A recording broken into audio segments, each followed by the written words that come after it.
Assalamualaikum warahmatullahi wabarakatuh. Selamat pagi dan salam sejahtera untuk kita semua. Puji syukur, marilah kita panjatkan kehadirat Allah SWT, Tuhan yang Maha Esa, yang selalu memberikan rahmat dan hidayahnya kepada kita semua, sehingga kita semua pada pagi ini dapat mengikuti pelajaran Bahasa dan Sastra Indonesia kelas 9 SMP Negeri 1 Samarinda.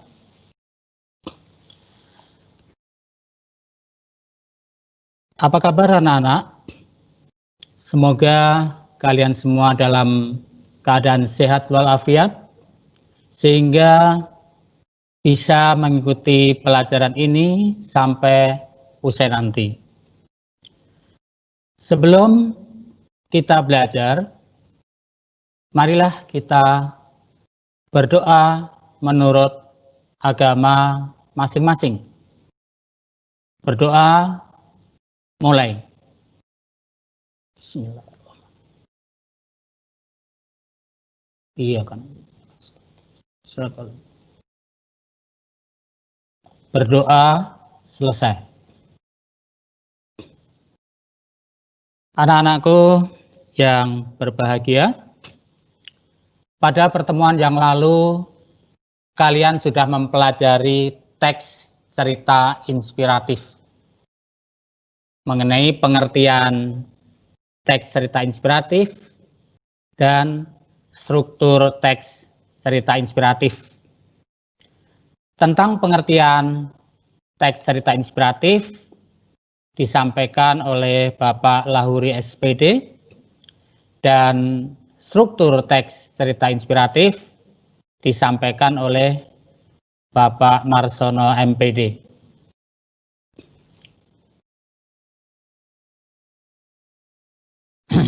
Nah, apa yang dimaksud dengan teks cerita inspiratif dan bagaimana strukturnya? Tentunya kalian sudah menerima materi tersebut. Ini sekedar Bapak mengingatkan saja bahwa teks cerita inspiratif itu adalah teks yang berisi cerita fiksi maupun pengalaman yang benar-benar terjadi, yang mampu menggugah inspirasi dan semangat seseorang yang membacanya. Adapun struktur teks cerita inspiratif terbagi atas. Yang pertama adalah orientasi atau pengenalan. Bagian ini merupakan pengantar cerita. Pada bagian ini berisi pengenalan tokoh dan pengenalan tentang latar. Bagian yang kedua, komplikasi.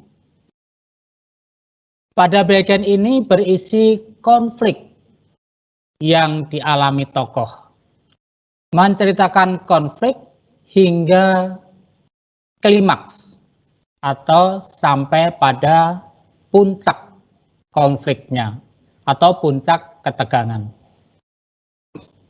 Bagian berikutnya adalah evaluasi, yaitu munculnya pemecahan yang mengarah penyelesaian masalah.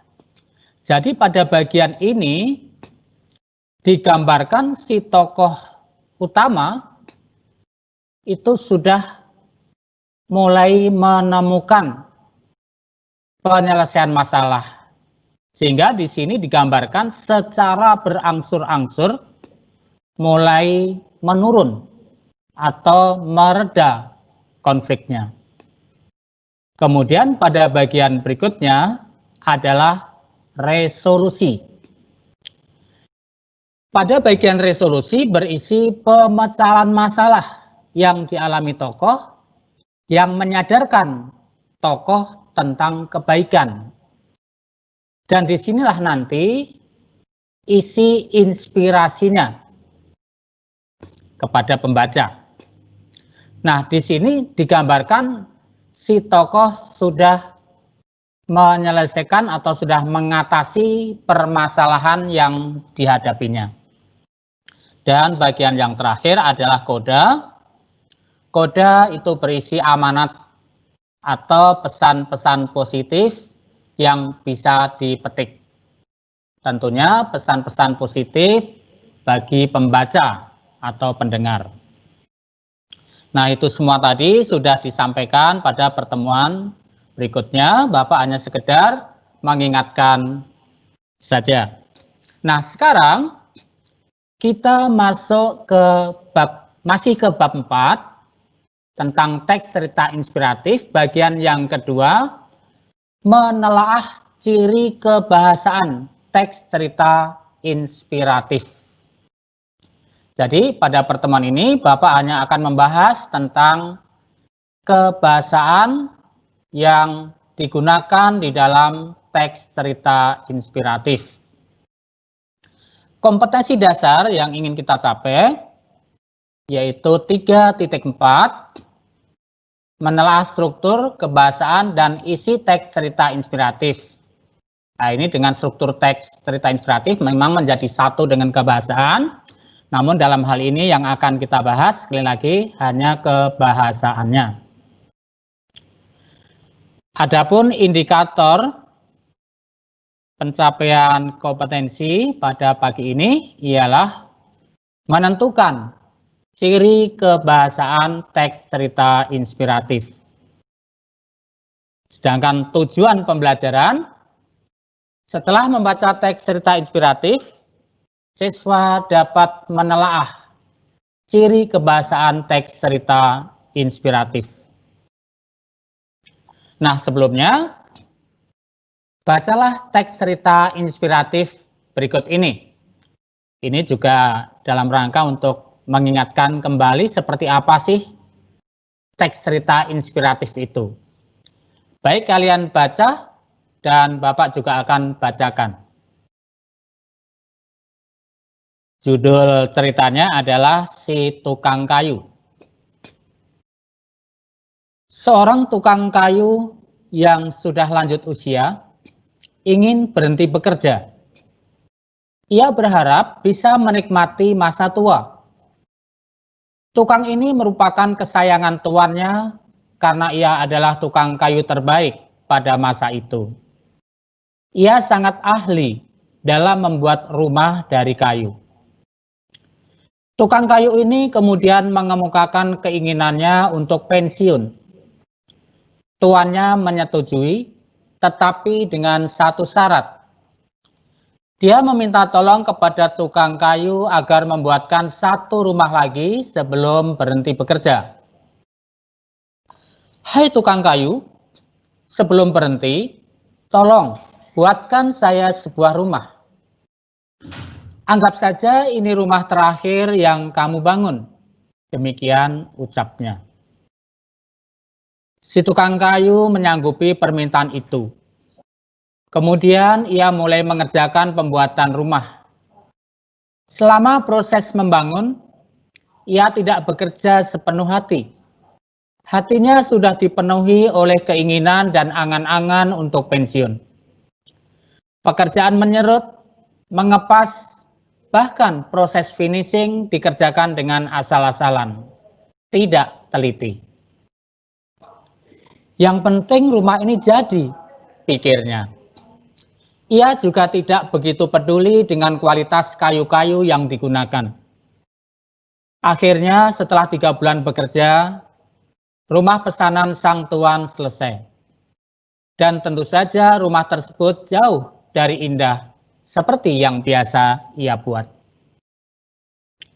Si tukang kayu lalu menghadap tuannya dan mengatakan bahwa permintaan terakhir sang tuan telah terpenuhi. Seketika tukang kayu sangat kaget mendengar ucapan tuannya.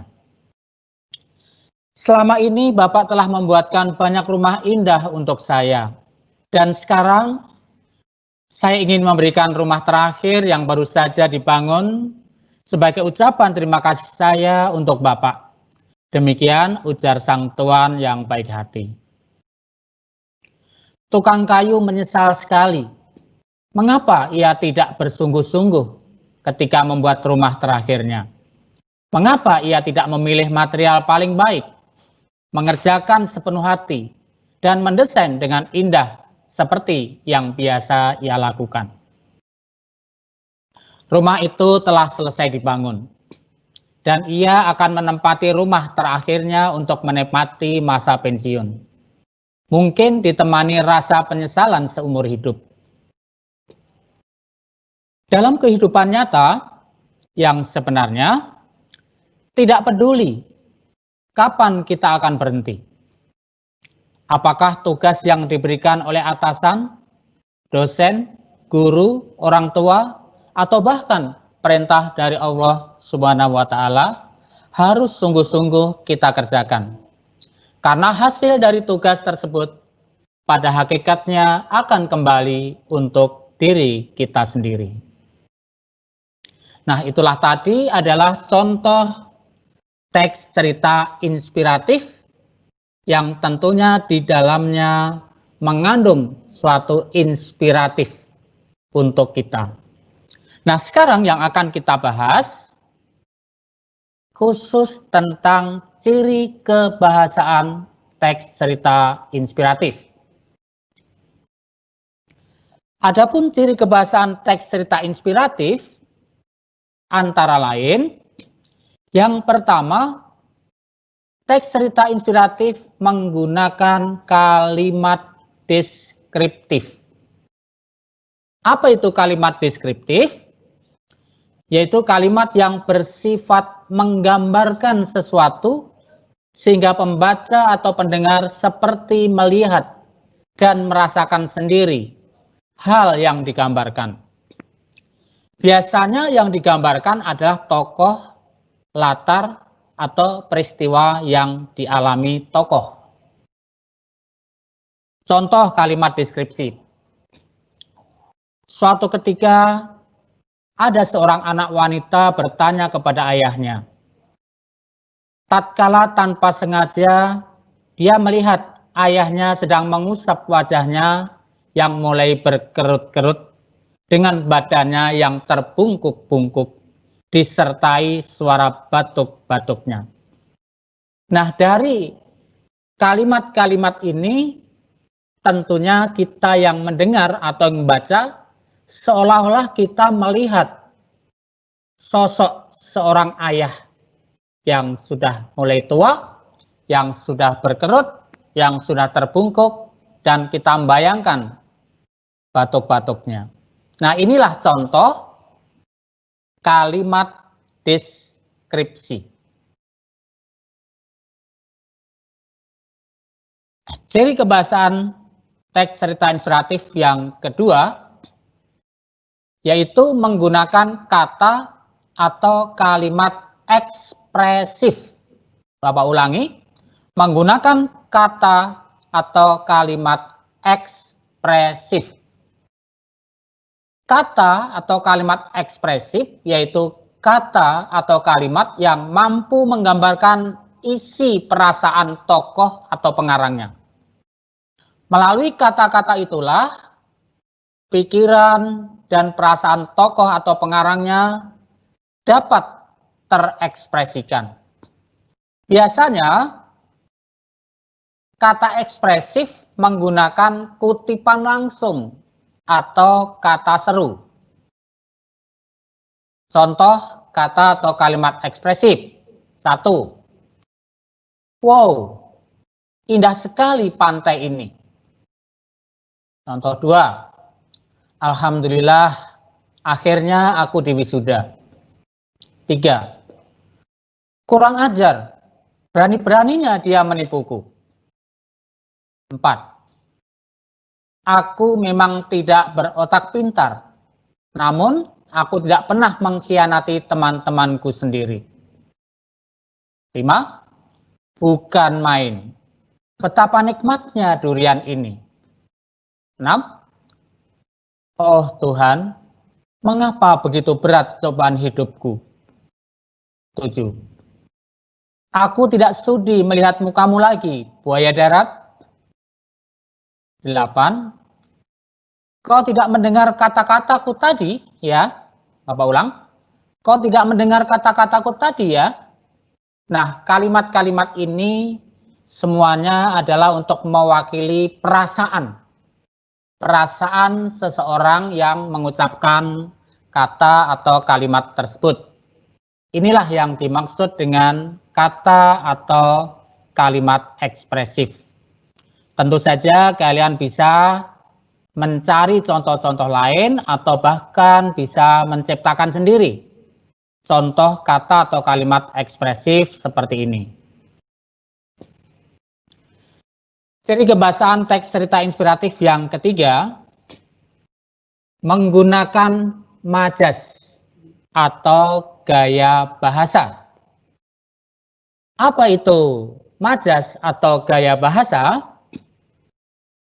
Gaya bahasa memang sering disebut juga dengan istilah majas. Ya, maksudnya sama saja.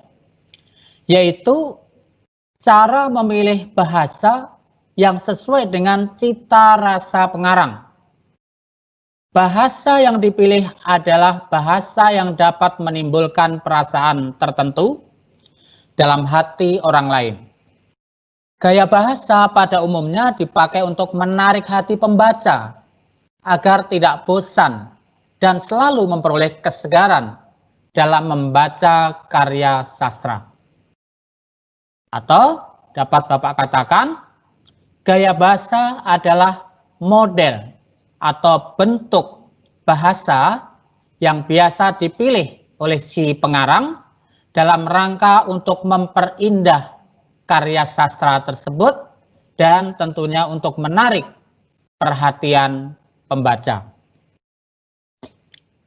Adapun macam-macam gaya bahasa atau majas antara lain, yang pertama adalah majas metafora. Sebelum Bapak lanjutkan, macam-macam majas yang akan Bapak tampilkan di sini atau yang akan Bapak sampaikan di sini itu 14 macam gaya bahasa yang sebenarnya lebih dari itu.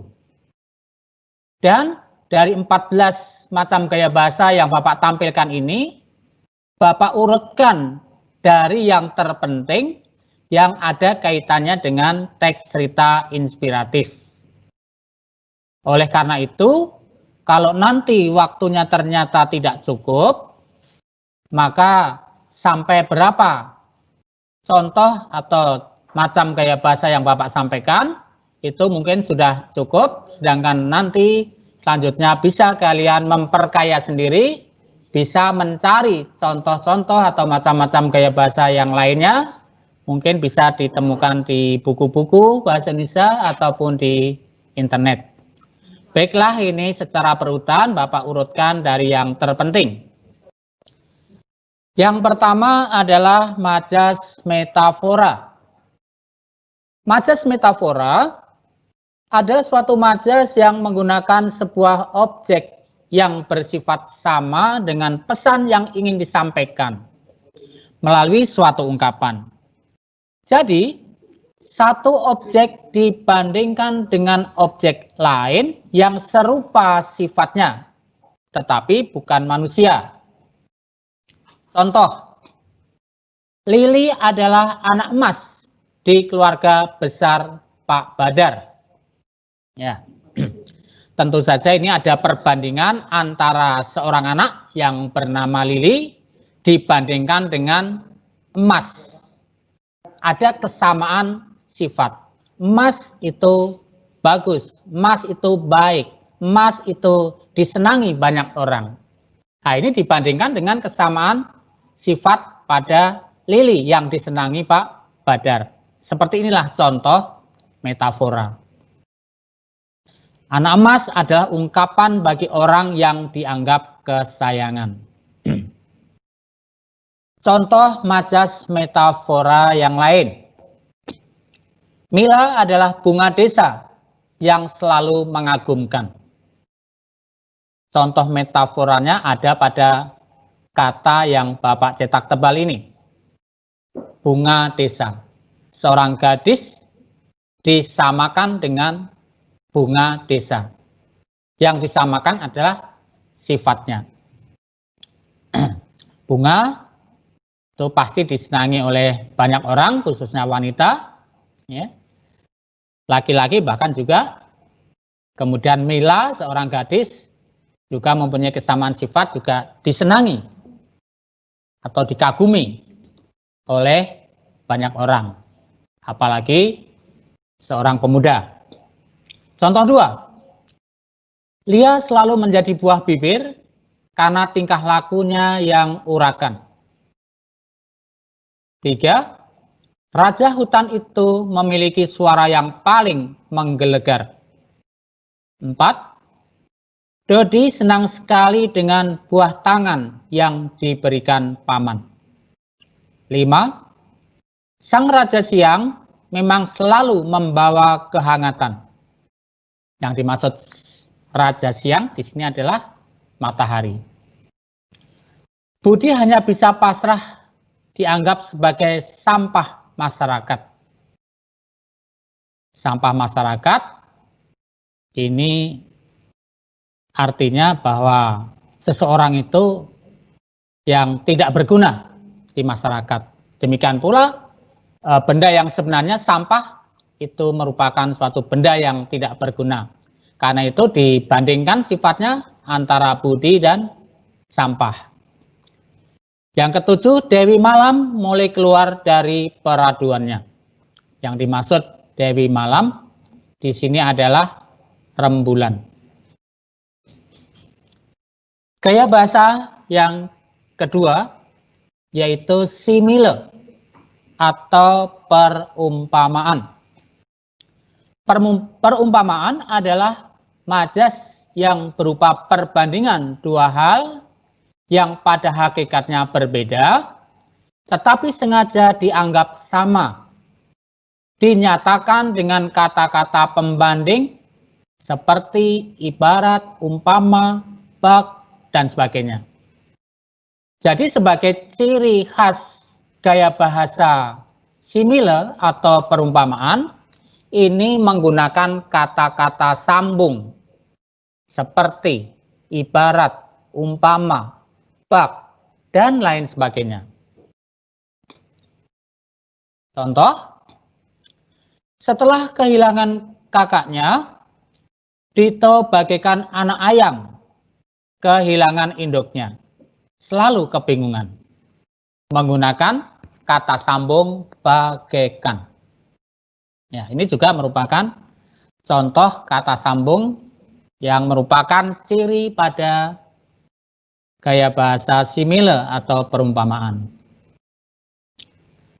Keterangan, bagaikan anak ayam kehilangan induknya menunjukkan adanya kegiatan yang selalu dalam kebingungan, tanpa arah dan tujuan.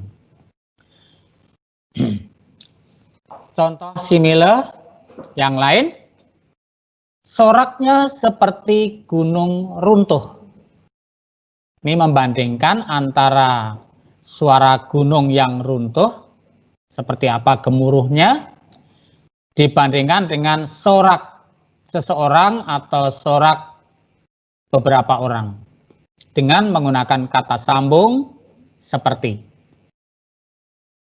Sering-seringlah bergaul, agar tidak kurang wawasan, seperti kura-kura dalam tempurung. Dia selalu saja patuh pada kedua geng itu. Maaf, salah. Dia selalu saja patuh pada ketua geng itu, seperti kerbau yang ditusuk hidungnya.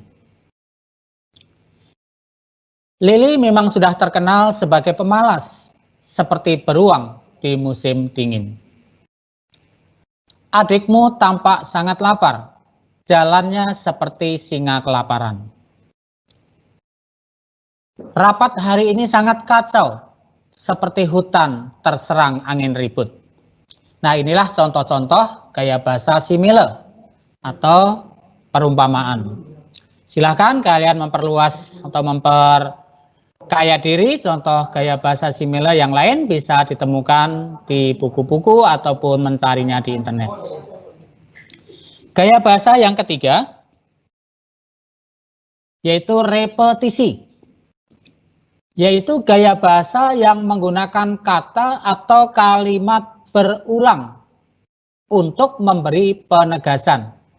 Contoh, sekali tidak, ya tidak, titik. Dengar, yang menabrak anak itu bukan aku. Sekali lagi, bukan aku.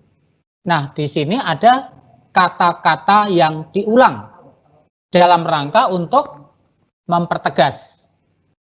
Kalimat yang pertama yang diulang adalah kata tidak. Pada kalimat yang kedua yang diulang adalah kata aku. Yang menabrak anak itu bukan aku. Sekali lagi, bukan aku.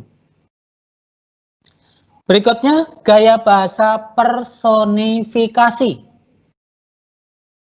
Ini juga sangat sering keluar dalam ujian-ujian.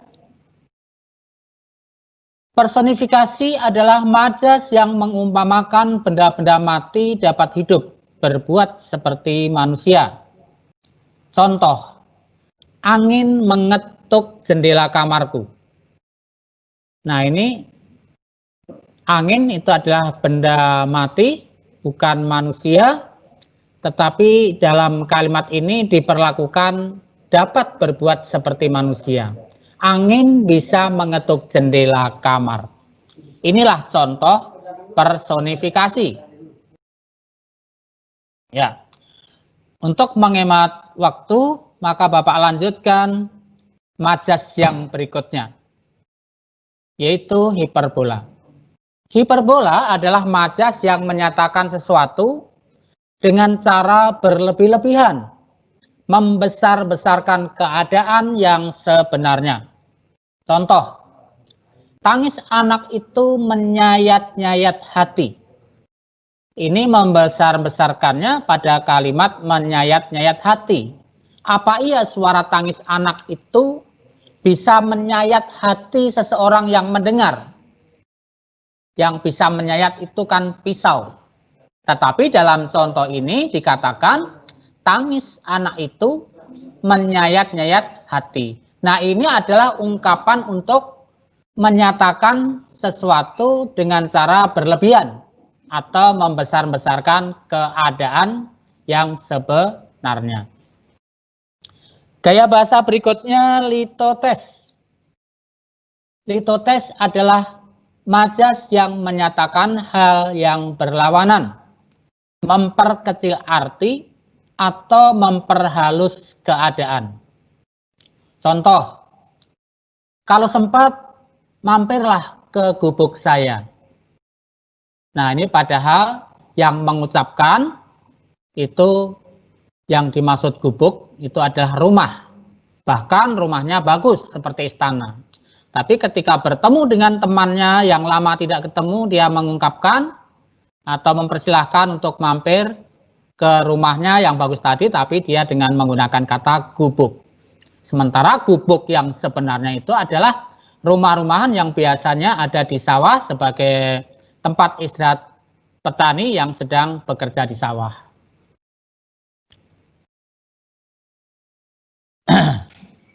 Contoh lain litotes. Misalnya,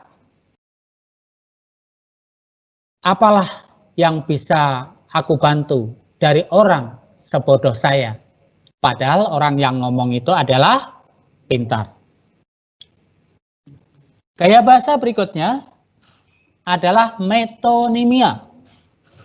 Metonimia adalah majas yang memakai nama ciri atau nama hal yang ditautkan dengan nama orang atau hal sebagai penggantinya. Contoh, berapa harga gudang garam sebungkus? Gudang garam itu kalau arti yang sebenarnya adalah rumah atau gedung yang dipakai sebagai tempat menyimpan garam.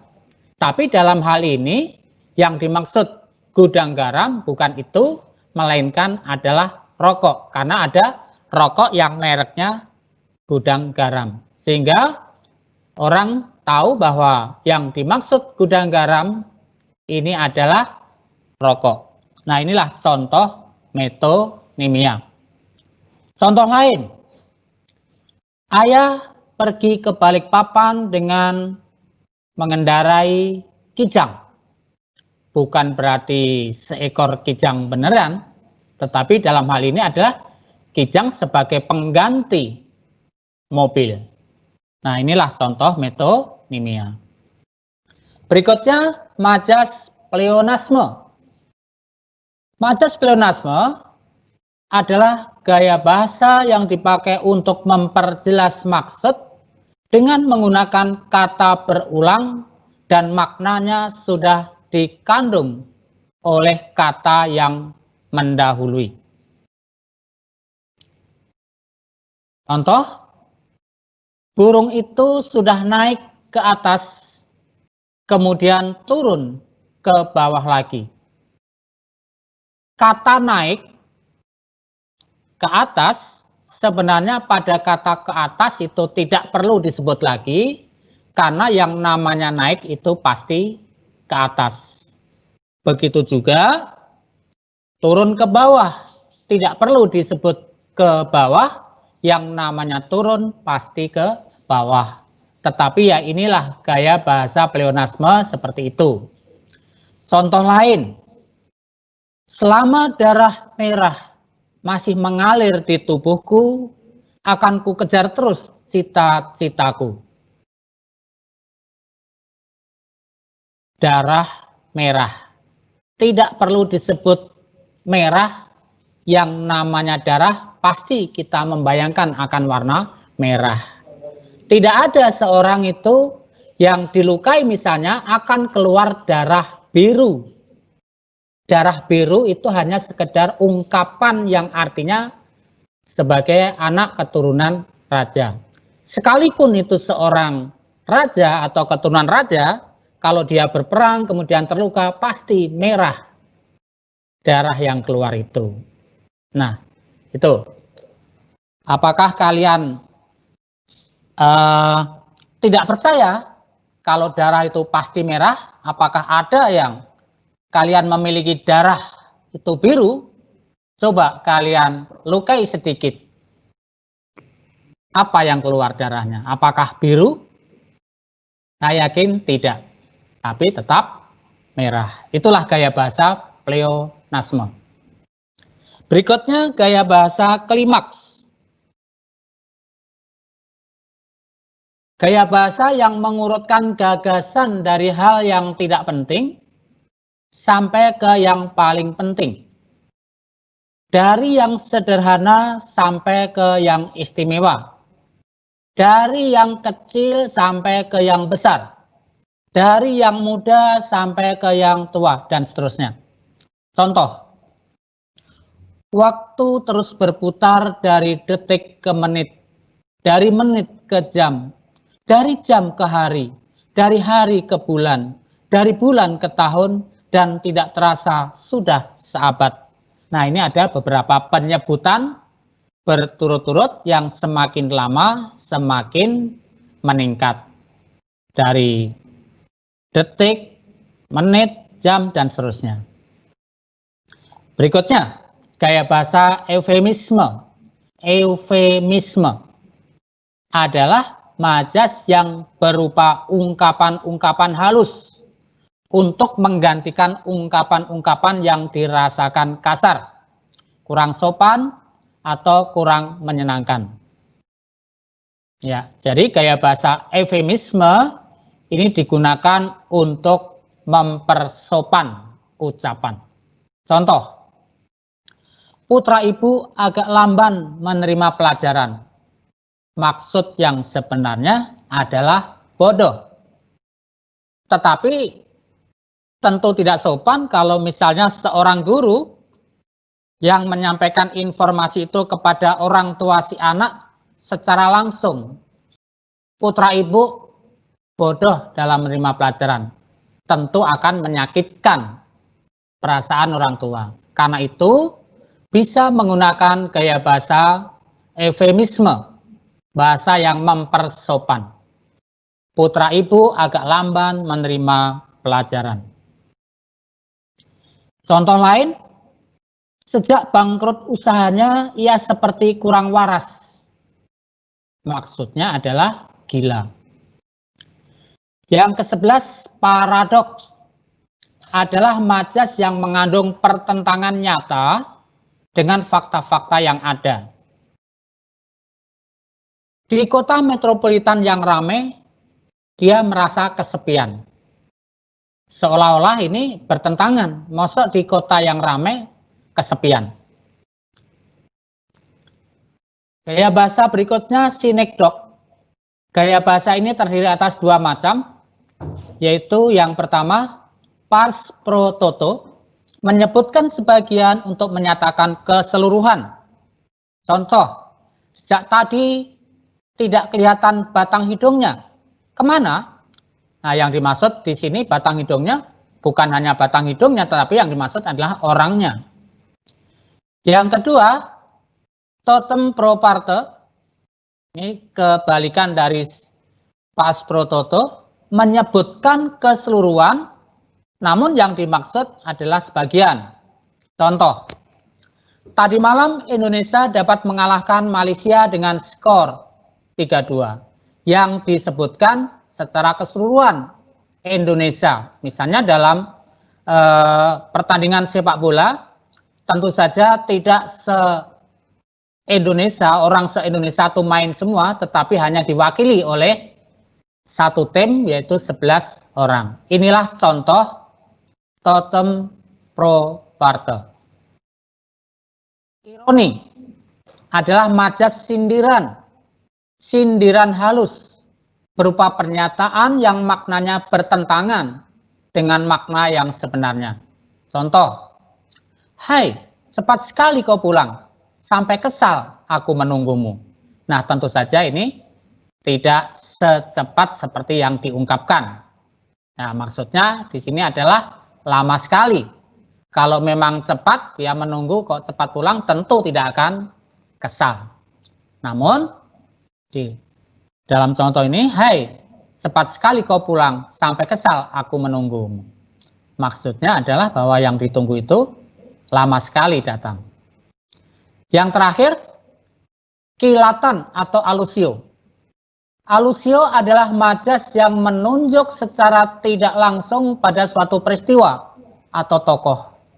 Contoh, peristiwa Trisakti sungguh keji. Maksudnya penembakan mahasiswa Trisakti. Habis, Pak. Baik, karena waktunya sudah habis, tidak sempat memberikan kesempatan untuk bertanya, maka bertanya nanti bisa via WA saja. Dan tugas yang harus kalian buat, 1. Tuliskan kalimat deskripsi yang terdapat dalam teks tersebut, dalam teks di atas tadi, yang mungkin nanti Bapak kirimkan filenya. Tuliskan kata atau kalimat ekspresif yang terdapat dalam teks tersebut. 3. Tuliskan majas atau gaya bahasa yang terdapat dalam teks tersebut dan sebutkan apa nama majasnya. Menginformasikan untuk pertemuan mendatang adalah menulis teks cerita inspiratif yang insya Allah akan disampaikan oleh Bapak Lahuri SPD. Baik, untuk pertemuan hari ini sekian saja. Selamat mengerjakan tugas dan terima kasih. Wassalamualaikum warahmatullahi wabarakatuh.